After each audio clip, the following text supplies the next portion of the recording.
داؤد علیہ السلام نبی بھی تھے، بادشاہ بھی تھے، نبوت بادشاہت والی، باپ بیٹے دونوں کو نبوت بادشاہت والی ملی، باپ بیٹے دونوں کو نبوت بادشاہت والی ملی۔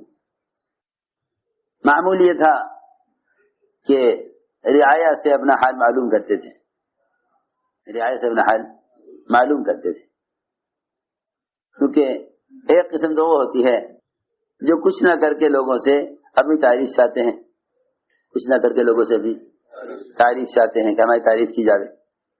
یہی وجہ ہے کہ لوگ اگر کسی کتاب میں، کسی اخبار میں کسی کی تعریف کوئی کر دے تو وہ ایسا بیچارہ بے حیا ہوتا ہے کہ وہ اپنی تعریف لوگوں کو خود ہی دکھاتا پھرتا ہے کہ دیکھو دیکھو میرے متعلق کیا لکھا گیا ہے، دیکھو دیکھو میرے متعلق کیا لکھا گیا ہے، دیکھو دیکھو۔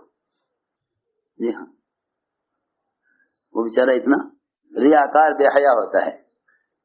مخلص آدمی حیا والا ہوتا ہے، ریاکار بے حیا ہوتا ہے۔ اپنی تعریف اس کو اتنی پسند ہوتی ہے کہ خود بھی دیکھتا ہے، خود بھی پڑھتا ہے، دوسروں کو بھی پڑھواتا ہے۔ بعض تو چاہتے ہیں کہ ان کی کچھ کرامت ظاہر ہو جاوے، پھر وہ کرامتیں لوگ پڑھیں تاکہ ان کرامتوں سے مجھے پہچانے، کرامتوں سے مجھے پہچانے۔ صحابہ کرام اپنی کرامتوں اور نصرتوں کو چھپایا کرتے تھے۔ ایک صحابی نے ایسی کرامت ان سے ثابت ہوئی، مگر وہ خود اپنی بات کو بیان کرتے ہوئے ایک آدمی کہہ کر بیان کر رہے، اپنا نام نہیں لے رہے۔ ایک آدمی تھا، حالانکہ وہ خود تھے، مگر یہ نہ کہا کہ میرے ساتھ یہ ہوا، یہ نہ فرمایا کہ میرے ساتھ یہ ہوا، بلکہ ایک آدمی تھا اس کے ساتھ ایسا ہوا۔ تو میں نے عرض کیا کہ مخلص آدمی اپنے اوپر تنقید چاہتا ہے اور ریاکار بھی تعریف چاہتا ہے۔ مخلص کیا چاہتا ہے؟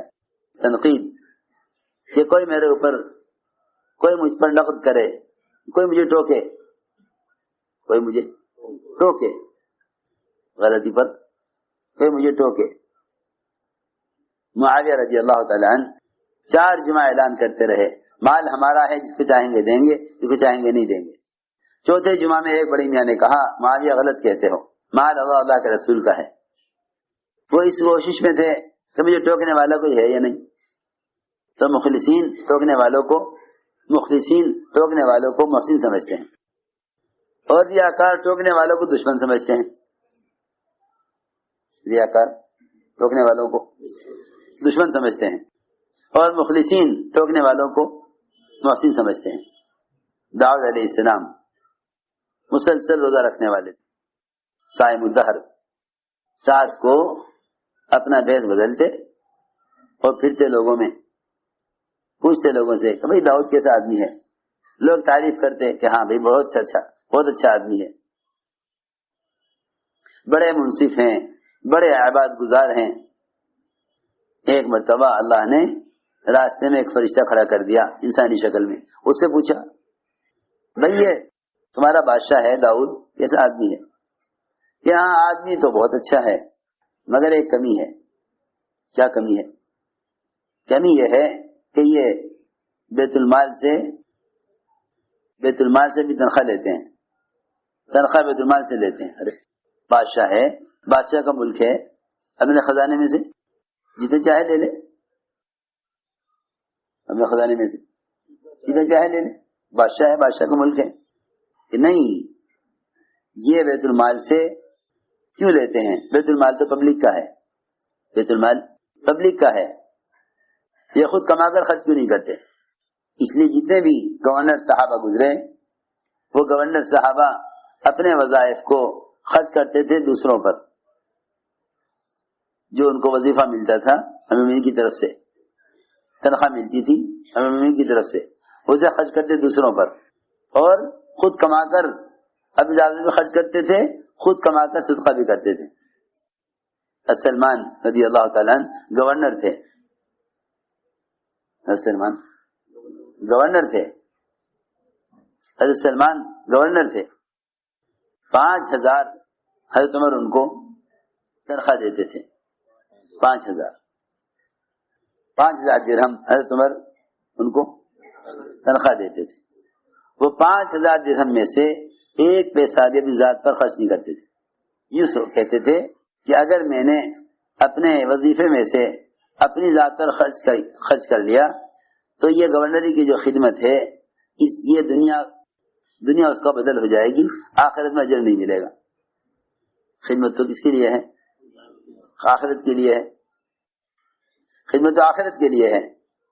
اگر میں نے تنخواہ میں سے اپنی ذات پر خرچ کیا تو یہ تو میری خدمت کا بدلہ ہو جائے گا، پھر آخرت بھی کیا ملے گا. چنانچہ وہ 5,000 ان کو تو خرچ کر دیتے تھے آنے والے مہمانوں پر، یتیموں پر، مسکینوں پر، پریشان حال لوگوں پر. خود اس میں سے استعمال نہیں کرتے تھے. اور اپنا معمول یہ تھا کہ کھجور کی پتیاں جمع کرتے، ان سے ٹوکرے بناتے اور ٹوکرے بنا کر بیچتے. پھر ٹوکرے بیچ کے جو پیسے آتے اس میں سے گھر کی ضرورت اور گھر کا خرچہ نکالتے اور اسی میں سے دوسروں پر کو صدقہ کرتے. یہ تھا معمول اس کا. گورنر صاحب سلمان فارسی رضی اللہ تعالیٰ عنہ کا یہ تھا معمول. تو داؤد علیہ السلام فرشتے نے کہا کہ یہ تنخواہ لیتے ہیں بیت المال سے کہ آج کے بعد نہیں لینی ہے، طے کر لیا. من یتق اللہ یجعل لہ من امرہ یسرا. ہم آسانی پیدا کرتے ہیں اس شخص کے لیے جو تقوی پیدا کرے، تقوی اختیار کرے. وہاں سے بیت المال سے تنخواہ لینا بند کر دیا. سارا ملک اپنا، سارے خزانے اپنے. لیکن یہ طے کیا کچھ کرنا ہے. اسی بھی اللہ سے پوچھا اللہ کیا کروں؟ اللہ نے فرمایا کہ زرہ بناؤ. زرہ دیکھو تو صحیح، لوہے کا کرتا جنگ میں پہننے کے لیے زرہ ہوتی ہے. بادشاہ ہیں، نبی ہیں، لیکن کام دیا لوہار کا. یہ نہیں کہ یہ آپ ہی کرنے کا کام نہیں ہے، لیکن اللہ نے آسانی پیدا کی کہ ان کے لیے آٹے اور جو ہے لوہے کو گندے ہوئے آٹے کی طرح نرم کر دیا. لَهُ الْحَدِيدِ. ہم نے ان کے ہاتھوں میں لوہے کو ایسا نرم کر دیا جب کڑی اٹھائیں لوہے میں سے اس طرح چٹکی بھریں جیسے گندے ہوئے آٹے میں سے چٹکی لی جاتی ہے. اس کو اپنے ہاتھ میں لے کر کڑی تیار کر لیں. جب وہ کڑی جگہ سیٹ ہو جاوے تو سخت ہو جاوے. اس طرح روزانہ 1 زرہ تیار ہو جاتی تھی. 1 زرہ تیار ہو جاتی تھی. اس کو روزانہ بیچتے 6,000 میں. پہلے بیت المال سے لیتے تھے 4,000. اب اللہ دے رہے ہیں 6,000. اللہ نے کتنی آسانی کی. نہ لوہے کو تپانا، نہ بھٹی جلانا، نہ لوہے کو کوٹنا، کچھ نہیں. آٹے کی طرح لوہا اس میں سے لے کڑی تیار کریں، اسے زرہ میں پروئے تیار کریں اور روزانہ 1 زرہ تیار ہو جائے. یہ ایک وعدہ. من یتق اللہ یجعل لہ من امرہ یسرا. ایک وعدہ چوتھا یہ ہے کہ تو وہ اختیار کرے گا ہم اس کے پچھلے سارے گناہ معاف کر دیں گے.